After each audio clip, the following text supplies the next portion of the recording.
우리 상하고 부끄러운 마음을 어루만지시는, 그리고 우리의 손을 놓지 않냐하시는 주님의 손길을 느끼게 해주시는 그런 귀한 찬양 감사드립니다.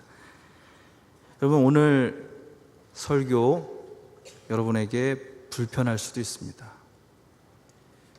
한 부분만 듣고 너무 집중해서 그것만 생각하면 오해하고 상처받을 수 있고, 저를 그 후로 계속 미워할 수도 있습니다. 끝까지 듣고 핵심을 잘 파악해 주시기를 바랍니다. 두렵고 떨리는 마음으로 섰는데 우리 샬롬의 귀한 찬양이 제 마음을 어루만져 주었습니다. 창천교회 청년부 목사 4년차로 제가 섰는데, 올해 2018년부터는 한 달에 한 번씩 모든 속장들과 한 자리에서 만나 성경 공부를 하기로 했습니다.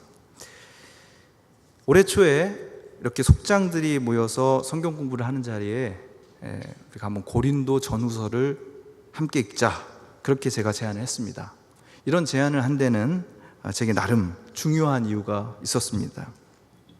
바울이 복음을 전했던 1세기 고린도의 상황, 그리고 고린도 교회의 상황과 오늘 우리의 현실이 여러 가지 면에서 상당히 닮아있기 때문입니다. 그래서 그 당시 고린도의 상황 속에서 바울이 신앙의 문제, 그리고 삶의 문제에 대해서 어떻게 대응했는지를 곰곰 살피다 보면 오늘 우리 시대의 청년들이 크리스천으로서 당면하고 있는 문제를 바라보는 눈이 깊어지고, 또 무엇보다도 하나님의 말씀이 우리에게 주는 도전을 생생하게 느낄 수 있으리라, 저는 그렇게 생각했습니다. 그 과정에서 우리가 정말 이 시대를 살아가는 크리스천으로서 어떤 정체성을 가지고 살아갈 수 있는지, 그 정체성을 새롭게 하는 그런 기회가 될 거다라는 생각을 가지고 속장님들과 함께 고린도 전서를 읽기 시작했습니다. 아주 열심히 기도하며 준비하며 그 시간을 마련해 놨습니다. 부속장들도 함께 참여할 수 있습니다. 어제는 고린도 교회의 심각한 문제 가운데 하나였던, 정말 심각한 문제였던 성윤리의 문제, 성적인 욕망과 결혼의 문제를 다뤘습니다. 아주 핫한 주제였는데 비가 와서 그런지 썰렁했습니다. 어쨌든 그것을 다루면서 꽤 유명한 교회에 꽤 유명한 목사님의 설교 동영상 일부를 함께 보았습니다. 아주 짧기 때문에 오늘 이 자리에서도 여러분하고 함께 나누려고 합니다. 영상 준비됐죠? 네, 틀어주시기 바랍니다. 한맺힌 사연의 편지를 받았습니다. 서울 시내 모 교회를 대를 이어 섬기고 있는 그 여인의 남편도 같은 교회 장로였습니다. 하지만 오랫동안 암으로 투병한 그 여인에게 남편이 이혼을 요구하면서 아예 집을 나가 다른 여자와 동거 생활을 하고 있습니다. 그 여인은 최근에 남편이 동거녀와 함께 100주년 기념교회에서 행복하게 신앙생활을 한다는 사실을 알았습니다. 그래서 제게 하소연하는 편지를 보낸 것입니다. 편지 내용이 모두 사실이라면 오늘도 우리 교회 어느 예배실에선가 예배 드리고 있을 그 여인의 남편에게 이렇게 묻고 싶습니다. 장로님은 지금 왜 예배를 드리고 있습니까? 장로님은 무엇의 휘페레테스, 누구의 마르티스로 살고 있습니까? 말씀의 휘페레테스, 주님의 마르티스입니까? 아니면 자기 욕망의 휘페레테스요, 자기 자신의 마르티스입니까? 우리 각자는 어떻습니까? 네, CBS 조이였습니다. 저는 우연한 기회에 이 영상을 보고 적지 않은 충격을 받았습니다. 가만히 제 마음을 추스르면서 도대체 왜 내가 이 영상을 보면서 이런 아찔한 충격을 느꼈나 하면서 제 마음을 좀 헤아려 봤습니다. 그랬더니 3가지 정도 이유가 있었습니다. 첫 번째는 이것이 공적인 예배의 자리에서 공개적으로 한 말이라는 사실이었습니다. 도대체 어떻게 이렇게 많은 사람들이 예배 드리는 자리에서 공개적으로 이런 말을 할 수 있을까? 충격적이었습니다. 아내가 병상에 있는데 다른 여자와 함께 교회에 나와서 예배를 드리고 있을 어느 장로님을 향해서 이재철 목사님은 그야말로 직격탄을 날리고 있습니다. 서늘하지 않습니까? 장로님은 지금 왜 예배를 드리고 있습니까? 아찔하죠. 두 번째, 그러니 그 자리에서 이 설교를 듣고 있던 당사자는 얼마나 당황했을까요? 그리고 그와 함께 앉아있는 동거녀는 어땠을까요?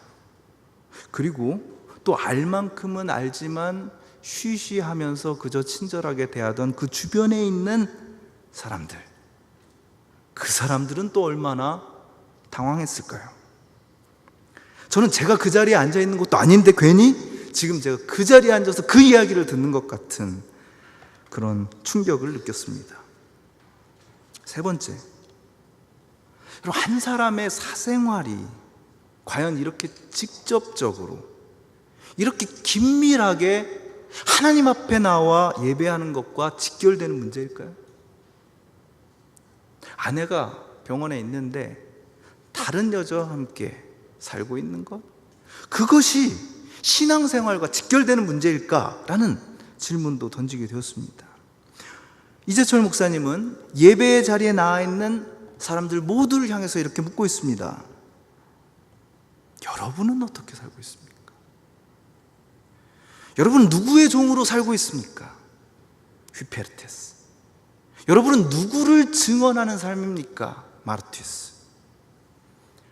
주님의 종이요, 주님의 증인입니까? 아니면 자기 욕망의 종이요, 자기 욕망을 드러내는 삶을 살고 있습니까?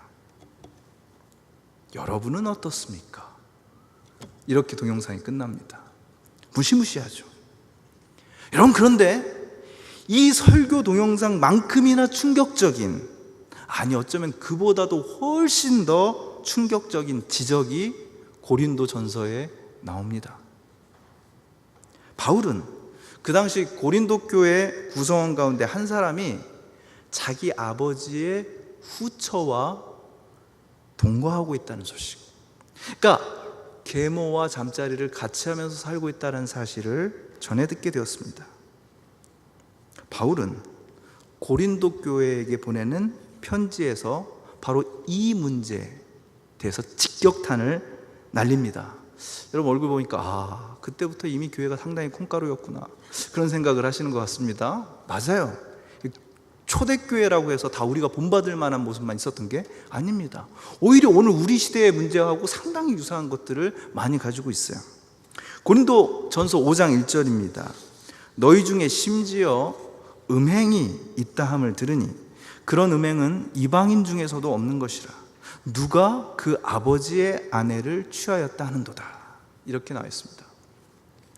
여기서 음행이라고 번역된 그리스어가 헬란말로, 그리스어로 포르네이아라는 말입니다. 바로 여기서 온갖 종류의 성적인 방종을 뜻하는 말인, 요즘 우리가 아는 포르노라는 말이 나왔던 것입니다. 이재철 목사님의 설교처럼 바울도 이런 성적인 방종의 문제를 공개적으로 다뤘습니다. 저는 그런 생각을 해봐요. 만약에 이재철 목사님께서 당사자를 불러놓고 상담하면서 이런 얘기를 했다면 그거는 많이 있을 수 있는 일입니다. 근데 이 문제를 공개적으로 다룬 거예요. 바울도 마찬가지입니다. 바울이 고린도 교회에 보낸 편지는 공개 서한이에요. 한 사람만 받아 읽는 편지가 아니라는 얘기입니다. 그러면 오늘처럼 고린도 교회 교인들이 이렇게 앉아있는 자리에서 교회의 대표가 바울이 보낸 편지를 들고 앞에 서서 그 편지를 읽기 시작합니다. 여러분들은 귀 기울여 듣는 거죠. 어쩌면 그 당사자도 거기 있었을 수 있습니다. 그런데 바울이 거침없이 그 문제를 지적합니다. 아니, 거기서 한 걸음 더 나가 그 사람뿐만이 아니라 그 사람하고 같이 있는 사람들까지 공격합니다. 너희가 어찌하여 통한이 여기지 아니하고 그 일 행한 자를 너희 중에서 쫓아내지 아니하였느냐, 이렇게 얘기하고 있습니다. 무섭죠? 이 편지가 고린도 교회에 도착했을 때 누군가가 저처럼 이 앞에 나와서 읽기 시작했을 겁니다. 근데 쭉 읽다가 이 부분에 딱 이르러서는 분위기가 엄청 싸늘해졌겠죠. 듣다가 나가는 사람도 있었을 겁니다. 여러분, 제발 나가지 마시기를 바랍니다. 너무 공개적이잖아요. 너무 직접적이잖아요. 한 사람의 사생활, 내밀한 성의 문제까지도 지적하는 이 바울을 불편하게 생각하는 사람들 있었을 겁니다. 바울이요? 정말 적이 많았습니다. 솔직히 저는 개인적으로 바울을 불편합니다. 이런 내용이 성경에 있어서 하필이면 이런 설교를 해야 하다니 제가 바울을 얼마나 불편하게 생각하는지 여러분도 이해해 주시길 바랍니다. 그런데 바울에게 중요한 것은 듣는 사람들이 불편하냐 그렇지 않느냐가 아닙니다. 그 당시 고린도 교회에서는 성적인 방종, 포르네이아, 음행의 문제는 그리스도인이 맞닥뜨리고 있는 가장 심각한 문제 가운데 하나였기 때문입니다. 그런데 정작 고린도 교회 교인들은 이 문제의 심각성을 제대로 인식하지 못하고 있구나 하는 것이 바울의 진단이었습니다. 고린도는 부유한 도시였습니다. 서울하고 얼마나 비슷한지 여러분 생각해 보세요. 젊은이들이 넘쳐나는 곳이었고 새로운 학문과 문화에 대한 호기심이 넘치는 생생한 도시였습니다. 개개인의 성취와 만족을 중요시하는 도시였습니다. 그리고 성적으로 대단히 개방적인 도시였습니다. 개방적이다 못해 문란한 도시다, 그런 평가가 있었습니다. 그런 메트로폴리스에서 살아가는 사람들, 심지어 크리스찬조차도 이런 생각을 하면서 살았던 거죠. 한 사람의 성의 문제는 누가 이래라 저래라 간섭할 수 없는 사적인 영역이야. 우린 다 컸지. 우린 자유로운 사람이야. 더 이상 우리는 그 옛날 유대인들처럼 율법에 따라 살지 않잖아? 더 이상 율법이 나를 억압하지 못하지. 우리에게는 모든 것이 가능해. Everything is possible. 그렇게 생각하는 고린도 사람들, 고린도 교인들을 향해서 바울이 한 유명한 말이 바로 모든 것이 내게 가하나 그것이 다 유익한 것이 아니다라는 말입니다. 모든 것이 가능하잖아. 그래서 그냥 하고 싶은 대로 한다고? 그건 자유가 아니라 방종이야 라고 이야기하는 겁니다. 그것은 결코 유익이 되지 않을 수 있는 거예요. 다른 사람에게도 그렇고 나 자신에게도 마찬가지입니다. 자, 이와 비슷한데요, 우리가 조금 더 깊이 생각해 볼 만한 말이 그 다음에 이어집니다. 모든 것이 내게 가하나 모든 것이 유익한 것은 아니다라고 한 다음에 그 다음에 모든 것이 내게 가하나 내가 무엇에든지 얽매이지 아니하리라, 이렇게 이야기하고 있습니다. 집을 떠나서 이 중에서는 이제 지방에서 올라오신 분들 있을 텐데요, 제가 지방에서 서울에 올라와서 정말 좋았던 것이 그겁니다. 아버지 어머니가 안 보고 계신다. 모든 것을 할 수 있었습니다. 모든 것 중에 하나를 제가 하면서 밤늦게 비틀거리면서 하숙집으로 돌아오고 있는데 갑자기 제 마음속에 큰 기쁨이 찾아왔습니다.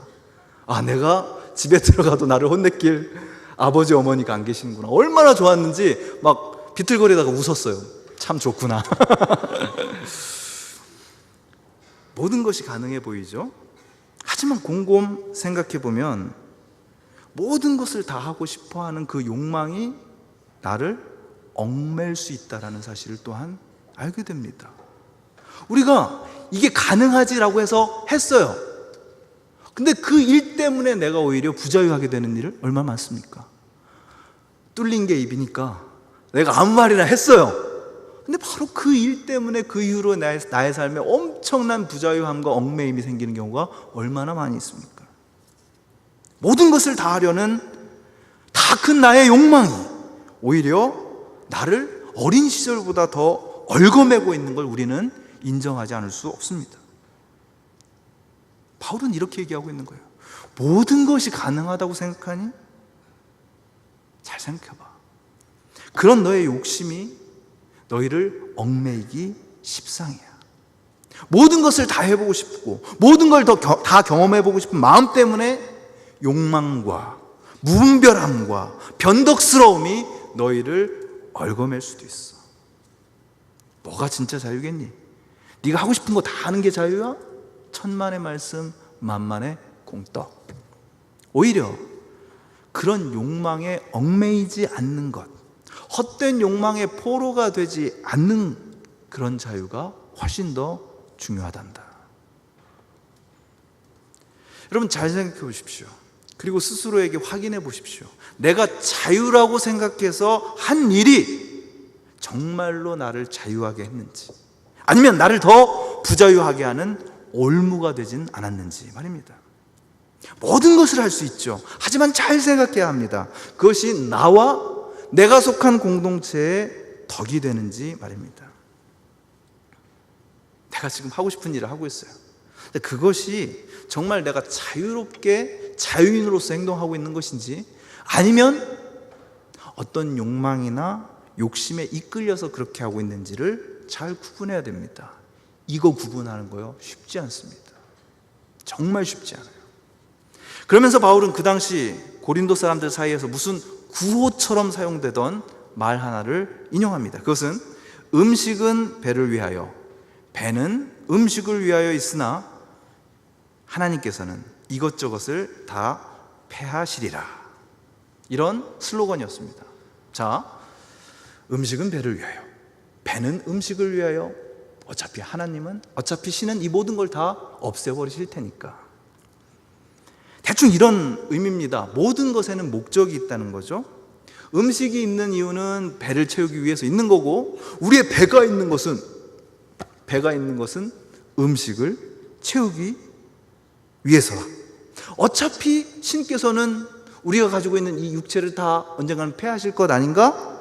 그러니 어차피 썩어질 이 몸을 가지고 뭔들 못하겠냐? 대충 이런 의미였을 것입니다. 음식은 배를 위해, 배는 음식을 위해.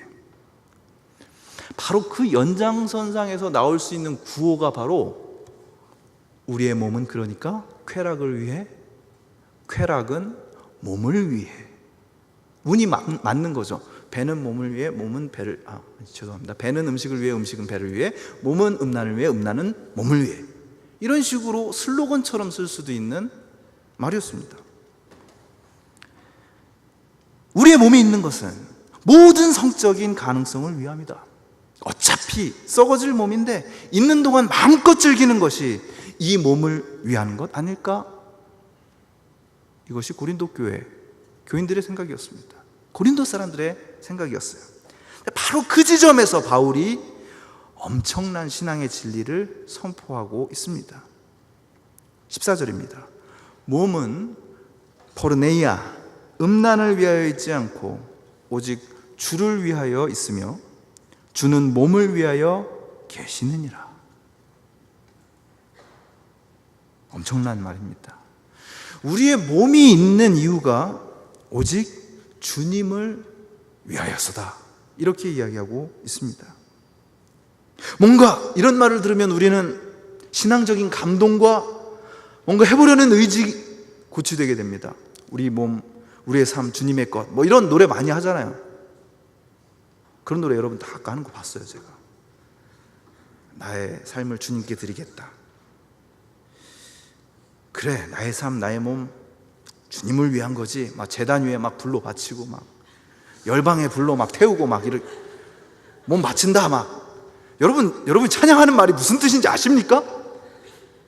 엄청난 얘기예요. 솔직히 저는 딱 여기까지 생각했습니다. 우리 몸은 주님의 것이다. 좀 지금 당장은 아니지만 언젠가 한 좀 나이 많이 들어서 태울 수 있을 것 같고 그런 생각을 하죠.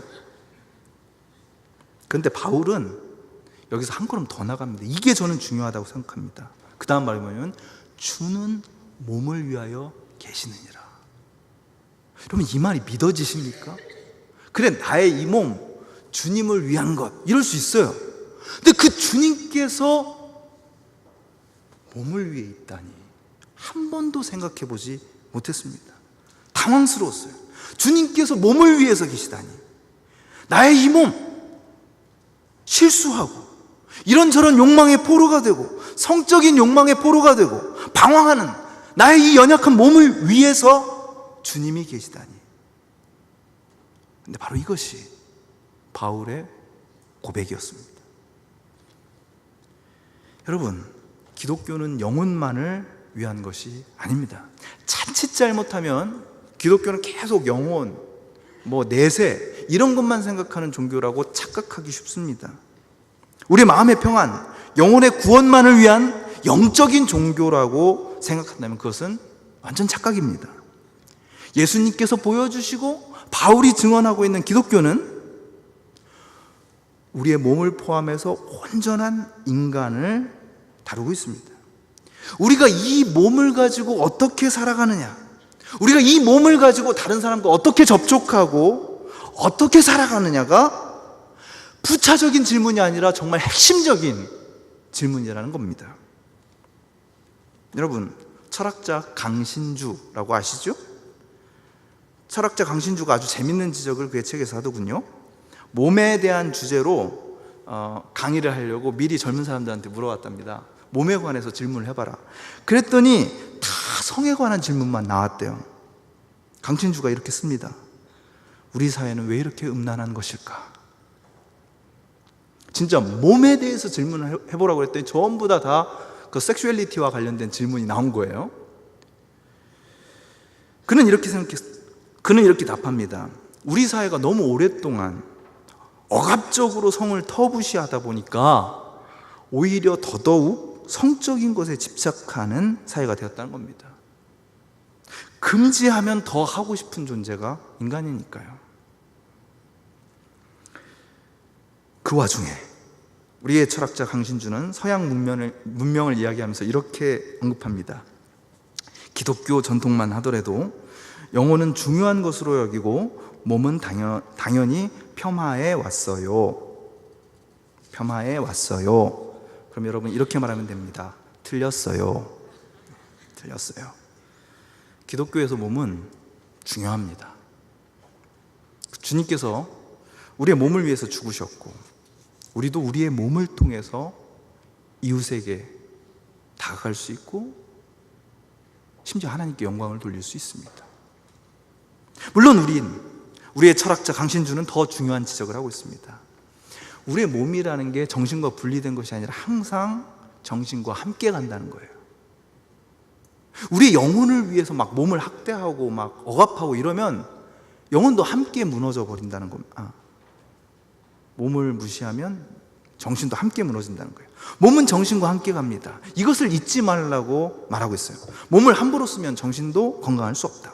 우리의 몸이라는 것이 단순히 물질적인 것이 아니라 우리의 정신과 우리의 영혼과 긴밀하게 연관되어 있다. 그리고 우리는 몸을 통해서 세계와 만나고 타인을 경험하게 된다.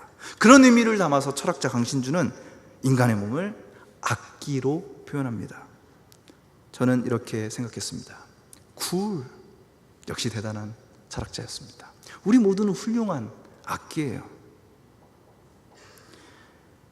바울은 이야기합니다. 하나님께서 주님을 다시 살리셨듯이 엉망진창이 된 우리의 몸, 우리를 다시 살리실 거다. 그렇게 얘기하면서 15절에 아주 파격적인 선언을 합니다. 너희의 몸이 그리스도의 지체인 줄을 알지 못하느냐. 여러분, 너희의 영혼이 아니고 너희의 마음이도 아니에요. 너희의 몸이 그리스도의 사지, 팔다리, 지체임을 알지 못하느냐. 저는 그 뒤에다 이렇게 썼어요. 몰랐는데요. 정말 몰랐어요. 정말 몰랐다고 할 정도로 깊이 의식하지 못했습니다. 저는 그랬어요. 여러분은 어떠십니까? 우리의 몸이 이렇게 실수 많이 하고 이런저런 욕망에 이끌리고 함부로 살아가는 우리의 이 몸이 주님의 몸의 일부라고 합니다. 놀랍지 않습니까? 그러니까 너의 몸을 소중하게, 거룩하게 사용하라고 말합니다. 다른 사람과 만나 육체적으로 스킨십을 가질 때도 이 점을 기억해야 한다고 권면합니다. 성경을 메시지 성경으로 번역한 유진 피터슨 목사님의 번역으로 이 부분, 메시지 성경으로 이 부분을 읽으니까요, 너무나 대담하고 노골적이어가지고 이 자리에서 제가 읽을 수가 없어요. 그래서 제대로 알고 싶으면 직접 읽어보시라고 권면합니다. 대신 저는 약간 순화해서 몇 부분을 읽어드리겠습니다. 여러분, 스킨십은 아주 가벼운 것에서부터 깊은 것까지 단순히 살갗과 살갗의 접촉 그 이상의 것입니다. 그것은 육체적일 뿐 아니라 영적인 것입니다.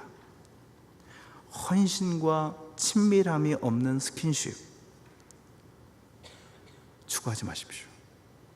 우리를 이전보다 더 외롭게 만드는 스킨십 추구하지 마십시오.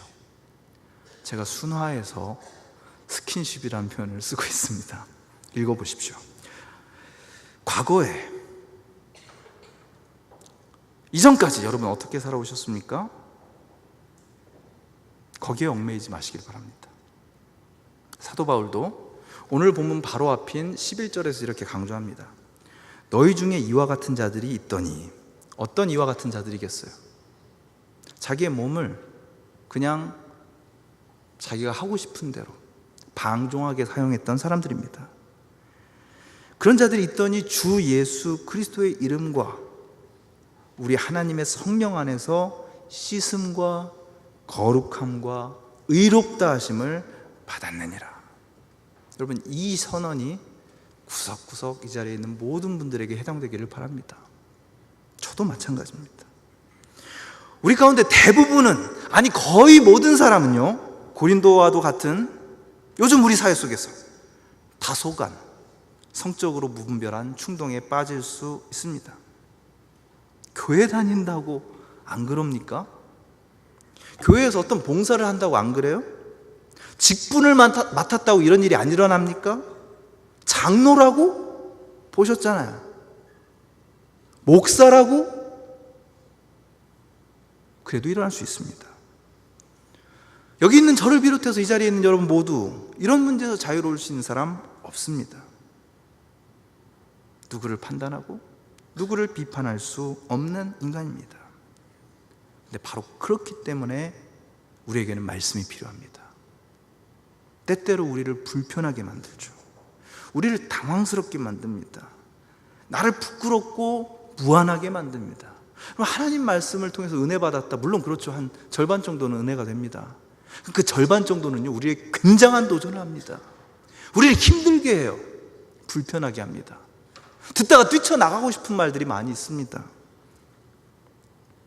그러나 그 말씀이 우리를 살게 합니다. 잊지 마십시오. 여러분의 몸은 오직 주님을 위해서 있습니다. 왜? 주님께서 여러분의 몸을 위하여 죽으셨기 때문입니다. 우리는 우리의 영혼을 위해서, 우리의 내면의 깨끗함을 위해서라고 생각하지만 바울은 그렇게 얘기하지 않습니다. 몸은 주를 위해, 주는 몸을 위해 있다. 나의 몸뿐만이 아니라 지금 여러분이 만나는 그 사람, 그 한 사람에 대한 신실함을 지키면서 나의 미래와 너의 미래, 우리의 미래를 존중하면서 끝끝내 우리의 몸으로 진실한 사랑의 노래를 만들어가기를 포기하지 않는 여러분이 되시길 주님의 이름으로 기원합니다. 너희 몸은 너희가 하나님께로부터 받은 바 너희 가운데 계신 성령의 전인 줄을 알지 못하느냐? 너희는 너희 자신의 것이 아니라 값으로 산 것이 되었으니 그런즉 너희 몸으로 하나님께 영광을 돌리라. 아멘. 기도하겠습니다.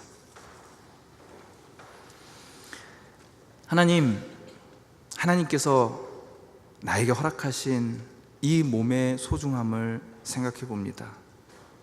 주님, 그런데 저는 주님께서 제 영혼은 사랑하시지만 저의 이 몸을 사랑하신다고는 생각해 보지 못했습니다. 나의 이 몸은 다른 사람들의 시선을 끌기 위한 몸이라고 착각했던 적도 있습니다. 주님, 부끄럽지만 우리의 몸을 가지고 나와 다른 사람들에게 부끄러운 짓을 하면서 내 안에 계시는 주님의 성령을 근심하게 한 적도 있었습니다. 주님, 번번이 그런 욕망에 이리저리 이끌리는 우리 모두를, 이런 우리의 모습을 주님 앞에 내어놓습니다. 나의 의지로는 되지 않았습니다. 주위의 그 어떤 충고로도 되지 않았습니다. 이런저런 방법들 소용없었습니다. 그렇기 때문에 주님께 간절히 구하오니 나의 몸을 위해서 희생하신, 비싼 값을 주고 이 몸을 사신 우리 주님의 그 사랑을 기억하면서 살아가는 우리가 되게 하여 주시옵소서. 나의 몸을 소중히 여김과 동시에 다른 이의 몸도 소중히 여기며 함께 만나고 마주잡고 살아가는 모든 인생의 길 가운데서 그 중심에 그리스도가 계심을 떠올릴 수 있는 우리가 되게 하여 주시옵소서. 예수 그리스도의 이름으로 간절히 기도드리옵나이다. 아멘.